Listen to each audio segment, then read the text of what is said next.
Hello दोस्तों, स्वागत है आपका नॉलेज पॉइंट 93 यूट्यूब चैनल में। दोस्तों आज के इस वीडियो में हम लोग बात करने वाले बिहार पुलिस कांस्टेबल का। जैसा कि आप लोग देख पाएंगे कि नोटिफिकेशन जो है वह कल आ गया, कल शाम को। और इसका फॉर्म जो है 20 तारीख के बाद से यहाँ पे स्टार्ट हो जाएगा। 20 तारीख से स्टार्ट होने वाला है भरना। तो इसके बारे में बात करने वाले हैं कि इसका फिजिकल में आपको क्या क्या करना होगा। बहुत ही यहाँ पे कॉम्प्लिकेटेड होता है और सबसे मेन इसका फिजिकल ही होता है। तो फिजिकल को अगर आप समझ जाएंगे तो उसी के अनुसार तैयारी करेंगे अपना। तो आज मैं इसमें फिजिकल के बारे में ही बताने वाला हूँ। दोस्तों सबसे पहले मैं छोटी सी बात बता दूं। इसमें सबसे पहले आप फॉर्म भरेंगे। फॉर्म भरने के बाद आपका जैसे दोस्तों यहाँ पे सबसे पहले एक चीज़ और लिखा है। यहाँ पे लिखा है कि जब आप फार्म भरेंगे, फार्म भरने के बाद आपका फॉर्म चेक किया जाएगा। तो यानी कि आपको फॉर्म को अपने बहुत ही ध्यान से बनाना है और कोई गलती नहीं करनी है। आपको एक अच्छे CSC सेंटर पे या फिर खुद से भरते हैं तो बहुत ध्यान से भरिएगा। वहाँ पे फ़ोटो सिग्नेचर विग्नेचर काफ़ी अच्छा होना चाहिए, नहीं तो हो सकता है आपका फॉर्म रिजेक्ट हो जाए। तो फॉर्म को बहुत ही ध्यान से भरिएगा।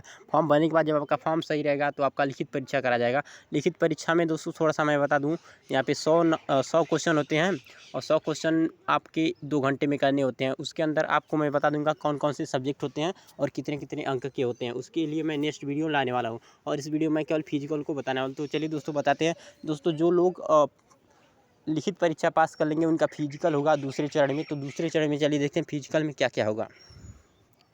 दोस्तों यहाँ पे देखिए, चलिए फिजिकल पे आ जाते हैं हम लोग। दोस्तों जो लोग यहाँ पे फिजिकल पास कर लेंगे उनके लिए यहाँ पे देखिए, जैसे पुरुष और महिला दोनों के लिए यहाँ पे या वैकेंसी है। तो चलिए बताते हैं कि किसको कितना चाहिए। सबसे पहले आप देखिए, अभ्यर्थियों के लिए हाइट।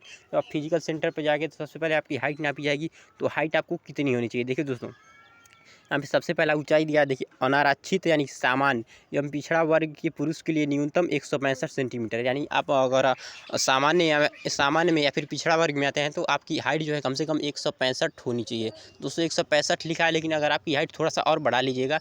अगर आपका 165 है तो आपसे अभी से बी में मारना शुरू कर दीजिए, ताकि आपका हाइट जो है थोड़ा सा बढ़ जाए, क्योंकि यहाँ पे थोड़ा सा ज़्यादा ही नाप देते हैं तो दिक्कत हो जाता है। तो आपको थोड़ा सा यही समझ के चलना है कि 166-67 आपका होना चाहिए, तब जाके हो पाएगा, क्योंकि यहाँ पे ज़्यादा ही नापते हैं, मैंने कई बार देखा है। तो आपको दोस्तों यहाँ पे हाइट 165 सेंटीमीटर माना है। और फिर यहाँ पे देखिए दूसरा है अत्यंत पिछड़ा वर्ग के पुरुष के लिए यहाँ पे 160 सेंटीमीटर। तो इसमें भी आप 2 सेंटीमीटर बढ़ा ही लीजिएगा, 2 सेंटीमीटर या फिर 1 सेंटीमीटर। यहाँ पे न्यूनतम 160 सेंटीमीटर देखिए किसका है, अत्यंत पिछड़ा वर्ग के पुरुष के लिए। दोस्तों तीसरा है अनुसूचित जाति एवं अनुसूचित जनजाति के पुरुष के लिए, यहाँ पे न्यूनतम 160 सेंटीमीटर। यहाँ पे देखिए दोस्तों, यह भी 160 ही सेंटीमीटर, 160 सेंटीमीटर से कम नहीं होना चाहिए। और फिर यहाँ पे देखिए, महिला अभ्यर्थी कोई भी हो, मतलब किसी भी जाति की हो, उनका केवल 155 सेंटीमीटर लगने वाला है। तो यहाँ पे महिला का, सभी महिलाओं का 155 सेंटीमीटर मांगा गया है। दोस्तों जब आपकी हाइट हो जाएगी तो उसके बाद जो पुरुष लोग होंगे उनका चेस्ट नापा जाएगा। तो चेस्ट में चलिए देखते हैं कितना लगेगा। दोस्तों चेस्ट में जो सामान्य या फिर देखिए यहाँ पे सामान्य पिछड़ा वर्ग पुरुष के लिए यहाँ पे 81 सेंटीमीटर सामान्य। देखिए 81 सेंटीमीटर आपका सिंपल सा होना चाहिए। जब वो लोग नापेंगे तो आपका 81 सेंटीमीटर होगा। 81 सेंटीमीटर से कम होगा तो आपको बाहर कर देंगे।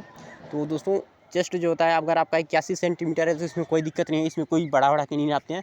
अगर आपका 81 सेंटीमीटर हो जाएगा तो मिनिमम आपका 81 सेंटीमीटर होना चाहिए। और आपको 5 सेंटीमीटर फुला भी देना है। वहाँ पे अगर आप नहीं फुला पाएंगे तो फेल हो जाएंगे। तो आपको मतलब देखिए दोस्तों, अगर आपका चेस्ट थोड़ा सा ज़्यादा है, मान लीजिए 85 है, 87 है, कुछ भी हो, 81 से ज़्यादा होना चाहिए, 81 तक। उसके बाद आपको 5 सेंटीमीटर फुलाना ज़रूर है। अगर आप नहीं फुला पाएंगे तो फेल हो जाएंगे। तो यहाँ पे 5 सेंटीमीटर का फुला भी है, जैसे देखिए थे। अगर आपका 81 है तो 81 5 86 हो जाएगा। अगर आपका 82 है तो 82 5 87 हो जाना चाहिए। फिर यहाँ पे देखिए दूसरा अत्यंत पिछड़ा वर्ग के लिए, देखिए दोस्तों फुलाने पर यहाँ पे बिना फुलाए देखिए यहाँ पे 81 सेंटीमीटर, यानी सिंपल में आपका 81 होना चाहिए और फुलाने के बाद इनका भी 86 हो जाना चाहिए। और तीसरा यहाँ पे थोड़ा सा अंतर है, अनुसूचित जाति और अनुसूचित जनजाति के लिए। यहाँ पे देखिए, यहाँ पे थोड़ा सा छूट है। यहाँ पे केवल आपका 79 सेंटीमीटर जो है वो होना चाहिए चेस्ट। और फुलाने में यहाँ पे 5 सेंटीमीटर, इनको भी फुलाना है 5 सेंटीमीटर। तो 79 में 5 जोड़ देंगे तो यानी 84 सेंटीमीटर हो जाना चाहिए। यह है अनुसूचित जाति अनुसूचित जनजाति के लिए। तो दोस्तों अब चलिए बताते हैं महिला अभ्यर्थी के बारे में। दोस्तों महिला अभ्यर्थी का सीना जो है नहीं नापा जाता, यहाँ पे इनका वजन मापा जाता है। दोस्तों सभी महिला जो होंगी उनका वजन, यहाँ पे देखिए एक चीज़ दिया है कि 48 किलो वजन होना चाहिए। 48 किलो वजन है, उससे कम नहीं होना चाहिए। तो आपको अभी से थोड़ा सा, अगर आपका वजन कम है तो आपको प्रैक्टिस करना है और किलो लिखाने हैं, ताकि आपका वजन थोड़ा सा बढ़ जाए, 48 किलो तक हो जाए। और इसके बाद यहाँ पे देखिए थोड़ा सा, इसके बाद देखिए जब आपका चेस्ट, ठीक है, जब आपका चेस्ट और लंबाई नाप लिया जाएगा उसके बाद आपको दौड़ में लाया जाएगा। तो चलिए बताते हैं कि दौड़ में आपको क्या क्या करना होगा। दोस्तों दौड़ इसकी बहुत ही इम्पोर्टेंट होगी और दौड़ में आपको नंबर्स भी मिलेंगे। देखिए दोस्तों, यहाँ पे दौड़, पुरुष का दौड़ सबसे पहले बता दूं तो दोस्तों दौड़ में कुल 50 अंक का पूर्णांक होता है, यानी 50 नंबर मिलते हैं। 50 नंबर में इसमें आपका टाइमिंग होता है, अगर आप 5 मिनट से कम में आते हैं, यानी 5 डाउन में आते हैं जो हम लोग बोलते हैं, 5 मिनट से कम में आते हैं, तो आपको 50 में से पूरे 50 अंक मिल जाएंगे। दोस्तों यहाँ पे देखिए 5 मिनट से कम में आते हैं तो 50 में से 50 नंबर मिल जाएंगे। लेकिन दोस्तों जैसे आप यहाँ पे 5 से, ठीक है, जैसे कि 4:59 तक रहेगा तो आपको यहाँ पे 50 नंबर मिलेंगे। और जैसे ही आपका 5 से 4:20 तक जाएगा, ठीक है, 4:20 तक जाएगा, यानी कि 5 मिनट से 5 मिनट 20 तक जब आपका जाना जाएगा तो वहाँ पे आपको 40 नंबर मिलेंगे, यानी 10 नंबर कम हो जाएंगे।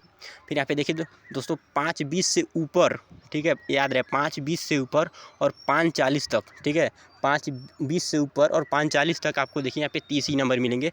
और यहाँ पे दोस्तों देखिए 5:40 से ऊपर आप 6 मिनट तक जाएंगे तो यहाँ पे आपको केवल यहाँ पे 20 अंक मिलने वाला है। लेकिन दोस्तों अगर आप 6 मिनट से ऊपर कर देंगे तो आप फेल हो जाएंगे और फिजिकल से बाहर हो जाएंगे। ये पुरुषों का मैंने बताया।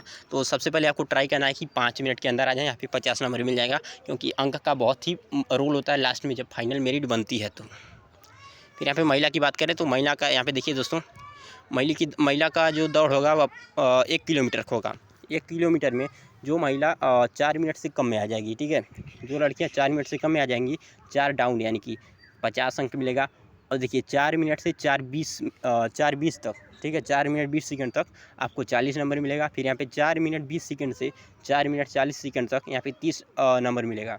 और फिर 4:40 से 5 मिनट तक अब जब आप आएंगी तो 20 नंबर मिलेगा। और 5 मिनट से अगर आप लेट हो जाएंगी तो आप भी फेल हो जाएंगी। तो इसलिए आपको अभी से दौड़ की भी प्रैक्टिस करनी है। अब दौड़ हो जाएगी। देखिए दोस्तों सबसे पहले आपका चेस्ट हुआ, फिर यहाँ पे सबसे पहले आपका हाइट हुआ, फिर चेस्ट हुआ, फिर रनिंग हो जाएगा। आप जब तीनों में पास हो जाएंगे तो उसके बाद आपका हो जाएगा यहाँ पे देखिए गोला फेंक। यहाँ पे गोला होता है, फेंकना होता है, तो गोला फेंकना है। यहाँ पे 16 पाउंड का गोला होता है और इसको फेंकना होता है। और इसमें भी नंबर मिलते हैं, आपका टोटल 25 नंबर का होता है। तो 25 नंबर में देखिए कैसे कैसे फेंकना होता है। तो पुरुषों के लिए 16 पाउंड का गोला होता है और इसे कम से कम देखिए 16 पाउंड का गोला होता है और सबसे कम से कम 16 फीट तक। यहाँ पे देखिए दोस्तों इसमें भी नंबर मिलते हैं, 25 नंबर का होता है। अगर आप 16 से 17 फीट तक, देखिए दोस्तों अगर आप 16 से कम फीट तक फेंक पाएंगे तो आप फेल हो जाएंगे। और 16 फीट तक फेंकना कोई बड़ी बात नहीं है, बहुत ही सिंपल सा लोग फेंक लेते हैं, ठीक है। तो 16 फीट से 17 फीट के अगर बीच आप फेंकते हैं, ठीक है, तो आपको यहाँ पे 9 नंबर मिलेंगे। और कहीं 17 से 18 के बीच में आप फेंक देते हैं, 17 से 18 के बीच में, तो यहाँ पे 13 नंबर मिल जाएंगे आपको। और कहीं 18 से 19 के बीच में अगर आप फेंक लेते हैं तो आपको 17 नंबर मिल जाएंगे। यहाँ पे देखिए सामने है। और 19 से ज़्यादा और 20 तक, 19 से 20 तक यानी फेंकते हैं अगर आप, ठीक है, तो 21 अंक मिल जाएंगे। और दोस्तों अगर आप 20 से ऊपर भी कर देते हैं, ठीक है, यहाँ पे देखिए 19 से 20 तक था 21 अंक। और अगर आप 20 से भी ऊपर कर देते हैं तो आपको 25 अंक मिल जाएंगे। तो अभी से आपको इसकी भी तैयारी करेंगे गोला फेंकने की, क्योंकि यहाँ पे अगर आपको 25 नंबर मिल जाएंगे तो बहुत ही अच्छा होगा, फाइनल मेरिट में आपका नाम आने में ज़्यादा चांस हो जाएगा। दोस्तों यहाँ पे हो जाएगा। तो यहाँ पे महिलाओं की बारे में मैं बता देता हूँ। देखिए 16 फीट का यहाँ पे देखिए महिलाओं का यहाँ पे दिया है, यहाँ इनको 12 पाउंड का गोला फेंकना होता है और न्यूनतम कम से कम 12, ठीक है, 12 फीट तक फेंकना होता है इनको 12 फीट का गोला 12 फीट तक फेंकना है कम से कम। देखिए अगर आप 12 से अंदर जाएंगी, मतलब 12 से कम फेंक पाएंगी तो फेल हो जाएंगी। इसलिए आपको 12 से अगर 13 के बीच में फेंकती हैं तो आपको 9 अंक मिलेंगे।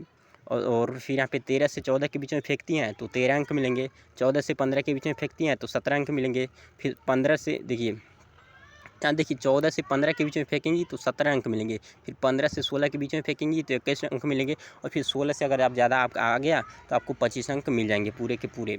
इसके बाद आपका कूद होगा या ऊंची कूद है दोस्तों, अधिकतम यहाँ पे देखिए 25 अंक का यह भी होगा। 25 अंक का फिजिकल, देखिए 50 अंक का दौड़ था, 25 अंक का आपका गोला वाला हो गया और 25 अंक का आपका ये हो जाएगा ऊंची कूद में देखिए दोस्तों यहाँ पे पुरुषों के लिए सबसे पहले 4 फीट से कम अगर आप कूदते हैं तो सीधे फेल हो जाएंगे, यानी कि कम से कम 4 फीट आपको कूदना ही है।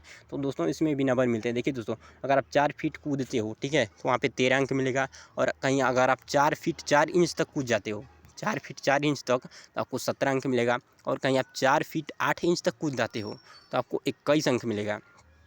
और कहीं आप 5 फीट, देखिए दोस्तों 5 फीट तक कूद जाते हो तो आपको 25 अंक मिलेगा। तो दोस्तों वहाँ पे जब फिजिकल में जाएंगे तो वहाँ से आपसे पूछेंगे भी कि आप कितना कूदना चाहते हैं। तो वहाँ पे आपको पूछेंगे, आप यहाँ घर से ट्राई कर लेना, आप देखना कितना कूद लेते हो, वहाँ पे उतना ही कूदना, ठीक है। तो इस प्रकार से आपको हो जाएगा। और यहाँ पे दोस्तों फिजिकल जो है ये अभी 100 नंबर का था।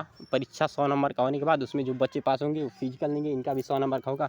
और 100 नंबर का पास होने के बाद आगे के जो प्रोसेस है वो होगा। और लास्ट में जैसे जैसे आपके जितने नंबर ज़्यादा रहेंगे आपको फाइनल मेरिट में आने के चांसेस ज़्यादा होंगे। तो दोस्तों इसमें मैंने फिजिकल, संपूर्ण फिजिकल के बारे में बताया।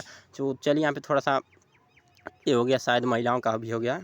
और मैंने चारों चीज़ बता दिया कि सबसे पहले आपका यहाँ पे लंबाई नापा जाएगा, चेस्ट नापा जाएगा, फिर यहाँ पे दौड़ होगी और उसके बाद में लास्ट में गोला फेंका जाएगा, फिर कूद होगी। यहाँ पे मैंने पूरा बताया है फिजिकल बारे में। और फिजिकल में अगर आपको कोई कन्फ्यूजिंग हो तो वो कमेंट में बताइएगा, मैं उसको भी दूर कर दूँगा। जैसे कि यहाँ पे बहुत से बच्चों को कन्फ्यूज हो जाता है ना, तो कि इसमें कैसे होगा, क्या होगा, अलग अलग तरीक़ा का। तो उसमें आपको कन्फ्यूजिंग होगा तो आपको कमेंट में उसको बताना है, मैं उसके बारे में बता दूंगा। और दोस्तों नेक्स्ट वीडियो में इसके सिलेबस को लाने वाला हूँ कि इसमें सिलेबस में क्या क्या आने वाला है और आपको इसकी तैयारी कैसे करनी है। तो इस चैनल को सब्सक्राइब जरूर कर लीजिएगा। तब तक के लिए धन्यवाद। और आपका जो जर्नी है वो बहुत ही अच्छा हो और आप जल्दी से जल्दी वर्दी पहन करके लौटें।